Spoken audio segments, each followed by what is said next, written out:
Hello student. आज की इस वीडियो में आपका स्वागत है। आज मैं इस वीडियो में आपके लिए लाई हूँ एनसीईआरटी हिंदी पाठ्य पुस्तक क्षितिज भाग 1, जो कि निरूढ़ भक्ति शाखा के सर्वोत्तम कवि कबीरदास जी ने लिखा है। साखियाँ का अर्थ होता बच्चों साक्षात ज्ञान, यानी सत्य ज्ञान जो सही है, उसी को कबीरदास जी ने कहा है। तो आइए इस साखियाँ पढ़ने से पहले हम इनके कुछ जीवन परिचय के विषय में जान लेते हैं। फिर इसके बाद हम साखियाँ, इनके दोहे को हम पढ़ेंगे। कबीरदास का जन्म बच्चों सन 1398 में काशी में उनका जन्म हुआ और उनकी मृत्यु सन 1518 के मगहर में माना जाता है। कबीरदास ने विधिवत शिक्षा नहीं पाई थी, परंतु सत्संग, पर्यटन तथा अनुभव से उन्होंने ज्ञान प्राप्त किया था। भक्ति काल निर्गुण संत परंपरा के प्रमुख कवि कबीरदास की रचनाएं मुख्यतः इस प्रकार हैं। कबीर ग्रंथावली में संग्रहित है, किंतु कबीरदास की रचनाओं में प्रमुख बीजक ही प्रमाणिक माना जाता है। कुछ रचनाएं गुरु ग्रंथ साहब में भी इनकी संकलित है। कबीर का व्यवहार बच्चों अत्यंत उदार, निर्भय, सद्गृहस्थ संत जैसा था। राम और रहीम की एकता में विश्वास रखने वाले कबीर ने ईश्वर के नाम पर चलने वाले हर तरह के पाखंड, भेदभाव और कर्मकांड का खंडन किया। उन्होंने अपने काव्य में धार्मिक और सामाजिक भेदभाव को एक करने का प्रयास किया। ईश्वर प्रेम, ज्ञान, वैराग्य, गुरु भक्ति, सत्संग और साधु महिमा के साथ आत्मबोध और जगत बोध की अभिव्यक्ति उनके काव्य में हमको देखने को मिलती है। कबीर की जो भाषा की सहजता ही उनकी काव्य तत्व की शक्ति है। जन भाषा के निकट होने के कारण उनकी काव्य भाषा में दार्शनिक चिंतन की सरल ढंग से व्यक्त करने का ताकत।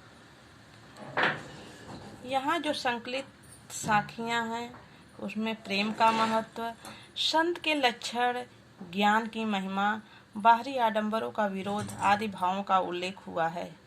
पहले शब्द में उन्होंने बाहरी आडंबरों का विरोध किया है, अपने भीतर की ईश्वर भक्ति की व्याप्ति की ओर संकेत किया है। दूसरे शब्द में ज्ञान की आंधी के रूप में सहारे ज्ञान के महत्व का वर्णन किया है।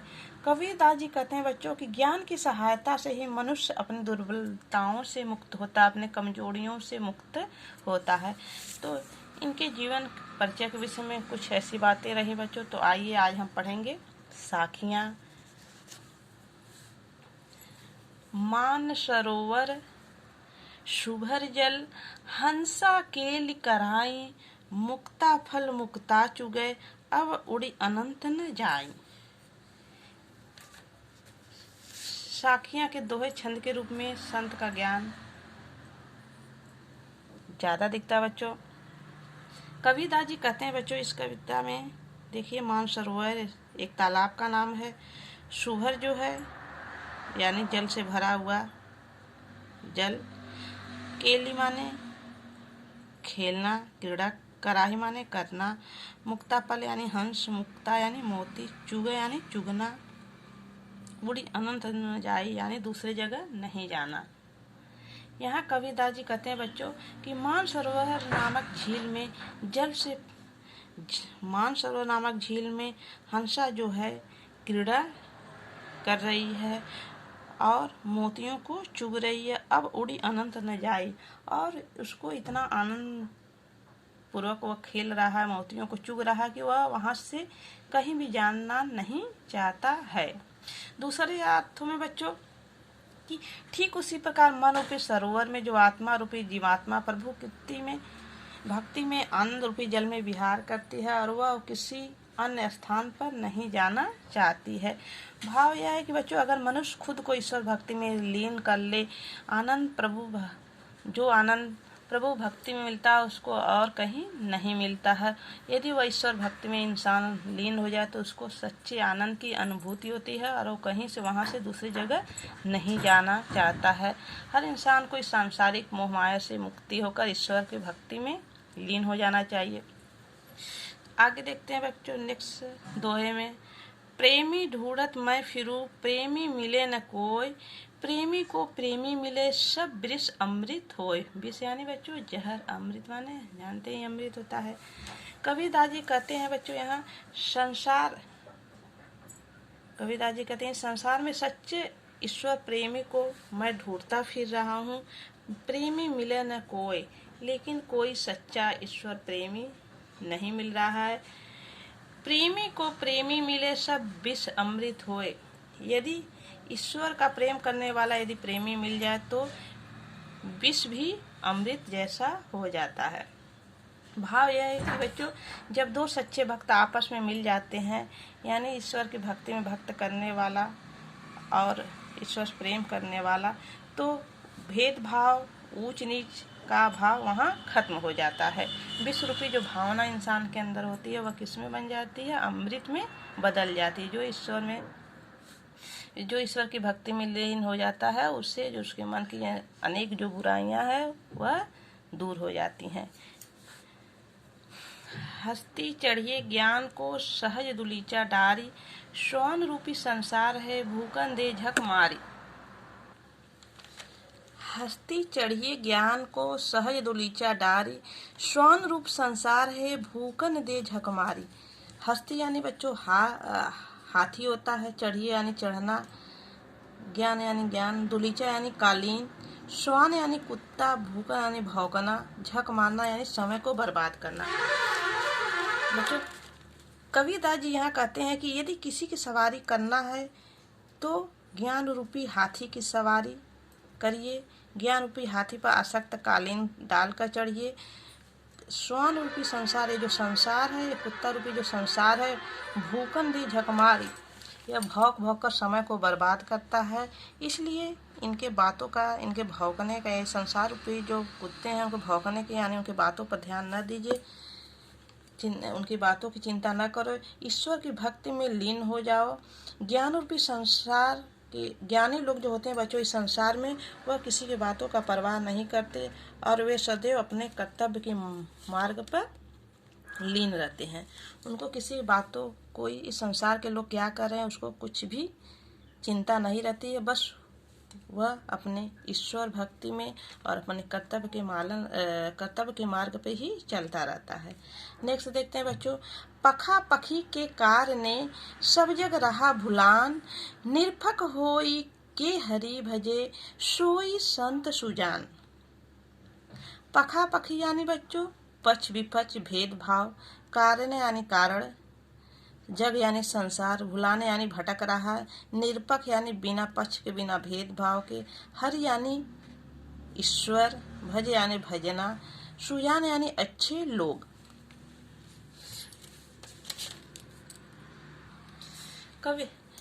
कबीरदास जी बच्चों यहाँ कहते हैं कि इस संसार में जाति और धर्म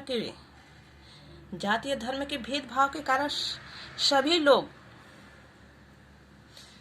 जाति और धर्म के भेदभाव के कारण सभी लोग सब जगह रहा भुलान, सभी संसार के सभी लोग भटक रहे हैं। निरपक होई के हरि भजे सोई संत सुजान, लेकिन सच्चे ज्ञानी तो वही होते हैं, सच्चे लोग तो वही होते हैं जो बिना पक्ष के, बिना जाति धर्म के भेदभाव के हरि भजे, ईश्वर के भक्ति में लीन होते हैं। सोई संत सुजान, वे ही सच्चे भक्त होते हैं, वही ज्ञानी होते हैं। इस प्रकार इस दोहे में कवि ने एक अच्छे संत की विशेषता को बताया है। वही संत है, वही ज्ञानी है जो इस संसार में बिना जाति धर्म के भेदभाव की ईश्वर की भक्ति में लीन होता है, किसी के जाति और धर्म के नाम पर भेदभाव नहीं करता है, वही सच्चा भक्त होता है। नेक्स्ट देखिए बच्चों, हिंदू मुआ राम कही मुसलमान खुदाई, कही कबीर सो जीवता जो दुह के निकट न जाए। मुआ यानी मरना, खुदा यानी खुदा, जीवित यानी जीवित होना, दुह माने दोनों, निकटी यानी निकट, पास न जाए। कबीरदास जी इस दोहे में कहते हैं बच्चों कि हिंदू राम के नाम पर, मुसलमान रहीम के नाम पर लड़ते हैं और मर जाते हैं। हिंदू राम के नाम पर लड़के मरते हैं और मुसलमान खुदा के नाम पर।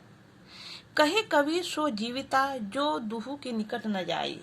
इन संसार में वही जीवित है। जीविता यानी कबीरदास जी कहते हैं बच्चों कि इस संसार में वही जीवित है जो दुहू यानी दोनों जाति और धर्म के निकट न जाए, जो जाति और धर्म के निकट नहीं जाता है, जाति और धर्म के नाम पर भेदभाव नहीं करता है, उसी का इस संसार में जीना भी सार्थक है। कहने का भाव यही है बच्चों कि जो राम और खुदा दोनों को एक मानता है वही ईश्वर की सच्ची भक्ति करता है और अंत में मोक्ष को प्राप्ति करता है। नेक्स्ट दोहा बच्चों, कावा फिरी काशी भया राम ही भया रहीम, मोट चून मैदा भया बैठी कबीरा जीम। कावा क्या होता है बच्चों? कावा जो मुस्लिम धर्म का होता है स्थान, तीर्थ स्थान, और काशी जो कि वाराणसी में है वह हिंदुओं का तीर्थ स्थान होता है। और राम ही हिंदू लोग राम कहते हैं और मुस्लिम धर्म में लोग अल्लाह को रहीम कहते हैं। मोट चूना यानी मोटा चूना यानी आटा गेहूं का, और मैदा भया कबीरा जी।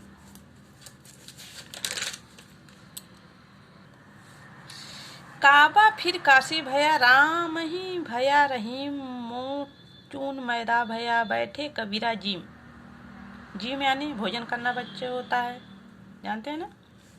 कबीरदास जी इन पंक्तियों में कह रहे हैं कि जब मनुष्य के अंदर जाति पाति का भेदभाव रहता है तो वह ईश्वर को एक नहीं मानता, तब वह राम और रहीम का भेदभाव करता है।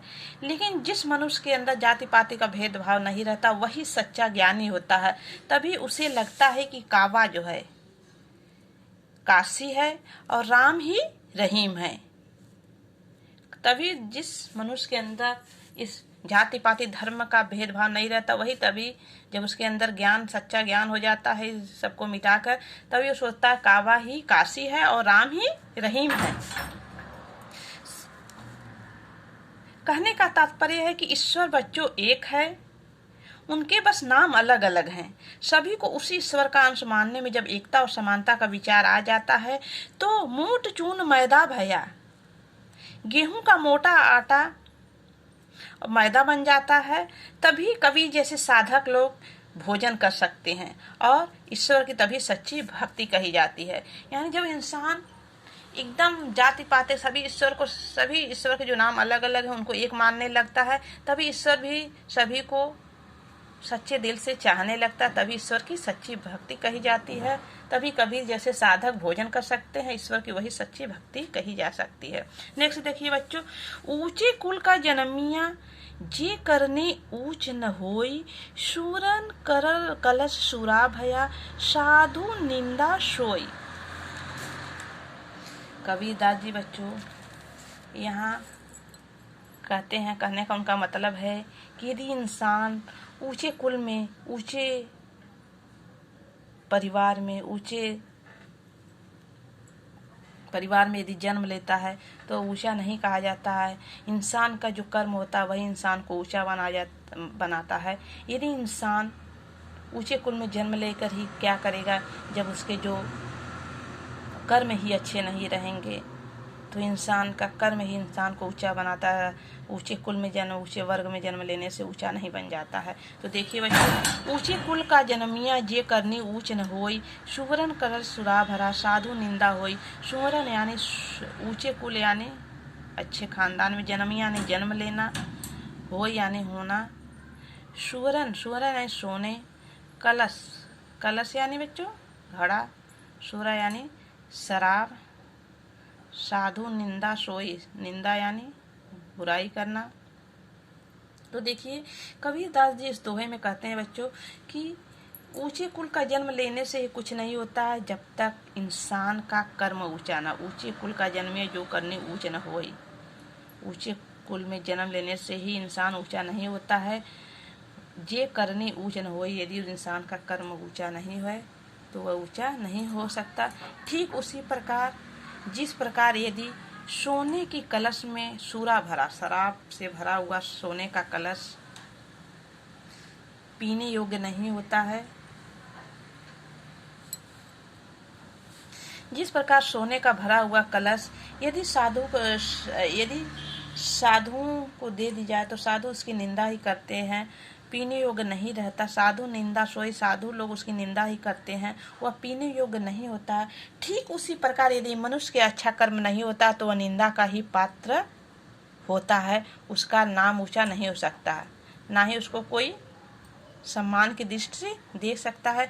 तो आज का वीडियो कबीरदास की जो दोहे यहीं से समाप्त होता है। नेक्स्ट वीडियो में इसके शब्द के साथ मिलेंगे। ओके, धन्यवाद।